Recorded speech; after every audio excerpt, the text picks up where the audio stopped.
Lors de notre entretien commercial, nous avons déroulé notre introduction comme un vrai professionnel. Nous avons entamé en toute confiance la conclusion, et voilà qu'une excuse se met au travers de notre beau chemin. Nous pensions avoir répondu à toutes les questions, que le client était complètement convaincu, qu'il ne souleverait aucune objection, en quelque sorte que tout était facile. Mais voilà que le client retourne au beau milieu de la piscine, s'éloignant tranquillement, loin de la responsabilité d'un choix. Je fais là volontairement un discours imagé, afin de vous expliquer que tous les clients, quelle que soit sa typologie, peuvent trouver une ou plusieurs excuses afin d'éviter de signer. Nous allons voir quelques excuses possibles et vous indiquer comment y faire face. Que faire? Est-ce une réelle objection ou une tentative de fuite? Car ici, nous avons ces deux possibilités.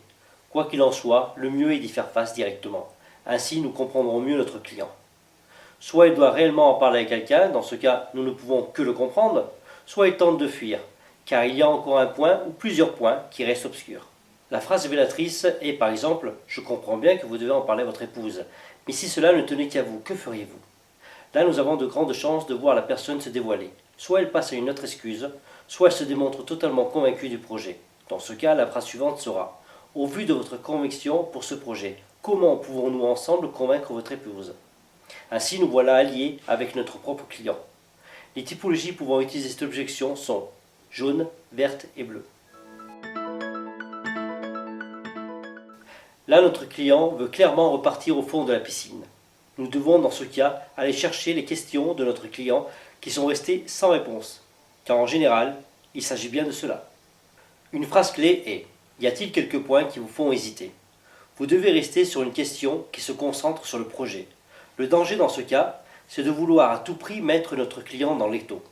Faisant ainsi, il va se sentir agressé et donc trouver une excuse de fermeture. Par exemple, puis-je vous aider à réfléchir ou à quoi bon réfléchir ou encore pourquoi réfléchir sont des termes à ne pas utiliser, car le client aura un automatisme. Soit en vous disant je dois prendre du recul, soit il vous dira j'ai quand même le droit de réfléchir. Dans les deux cas, vous risquez une fermeture complète. Les typologies pouvant utiliser cette objection sont jaune, verte et bleue. Généralement, à cette objection, vous devez savoir que vous ne repartirez pas avec un contrat signé.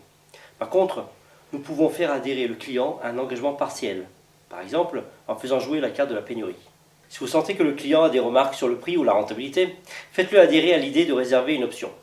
Ainsi, il se rassure d'en avoir pris une qui correspond à son besoin, mais en ayant la sensation de ne pas être engagé complètement. J'insiste sur complètement, car en faisant ainsi, le client en réalité s'est engagé moralement.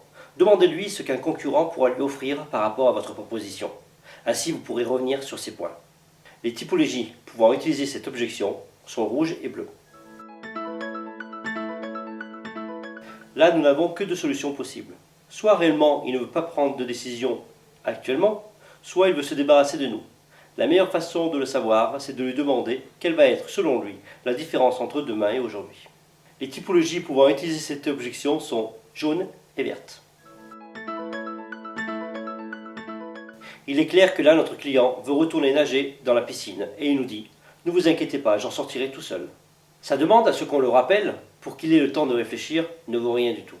Pire encore, cette sensation est alimentée par notre désir ou notre illusion d'avoir gagné une signature.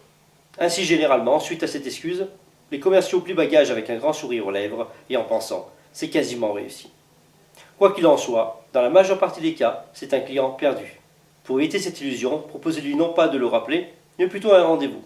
S'il s'échappe dans d'autres excuses, vous comprendrez quel type de client vous avez en face de vous. Il y a sûrement des points de blocage dans notre argumentaire. Peut-être avez-vous mal identifié la typologie de la personne. Essayez de reprendre les points fondamentaux du projet et ensuite essayez d'obtenir l'engagement partiel. Les typologies pouvant utiliser cette objection sont rouge, jaune, verte et bleue. On parle pour parler sans jamais prendre de vraies décisions. Ce sont des clients qui ont peur de la responsabilité et plutôt que de mal acheter, font devenir la négociation comme un discours sans fin de questions-réponses.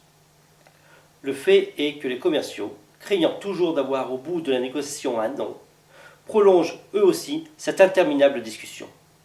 Quand les objections s'accumulent, il faut savoir dire stop. Vous devez bien analyser la situation. Est-ce réellement des questions opportunes, car la personne est intéressée mais veut être précise dans son choix, ou plutôt Le seul objectif de continuer à la longue cette conversation est de pouvoir parler avec quelqu'un. Pour connaître cette position, nous devons nous référer à la typologie. Si c'est une personne de typologie bleue, alors elle a besoin de plus de détails. Si c'est une personne de typologie verte, il faut stopper. Les typologies pouvant utiliser cette objection sont verte et bleue. Ici, la négociation a pris un mauvais chemin. Le client, n'osant pas dire non, s'invente une excuse vieille comme le monde, du « donnez-moi encore quelque chose à lire ». Le fait est que dans ce cas, souvent les commerciaux sont dans le même esprit, c'est-à-dire qu'ils ne veulent surtout pas s'entendre dire non. Le mieux, c'est alors d'affronter directement le client en lui disant que vous êtes là pour lui expliquer tout ce qu'il trouvera dans une brochure, que c'est le moment d'en profiter pour avoir des explications bien précises. Généralement, soit le client se dirige vers une autre objection, soit il vous dit tout simplement que cela ne l'intéresse pas. Les typologies pouvant utiliser cette objection sont jaune, verte et bleue. Dans ce cas, l'objection peut se diviser en deux parties. Soit elle rejoint l'excuse qui suit, soit il y a un point qui bloque le client. Le mieux est là aussi de demander directement. Je crois comprendre qu'il y a un point qui vous fait hésiter. Vous aurez deux éventualités. Soit la personne passera l'excuse qui suit, en disant donc qu'elle ne se décide jamais au premier rendez-vous, soit elle abordera le point qui la retient. Les typologies pouvant utiliser cette objection sont rouge et bleu. Dans cette objection, il y a deux chemins possibles. Soit vous êtes en face d'une personne de typologie rouge ou bleue. Dans ce cas, l'une des seules choses à faire, c'est d'obtenir un accord partiel et un deuxième rendez-vous. Soit vous êtes en face d'une personne de typologie jaune ou verte. Alors dans ce cas, vous devez forcer la vente. Les typologies pouvant utiliser cette objection sont rouge, jaune, verte ou bleu.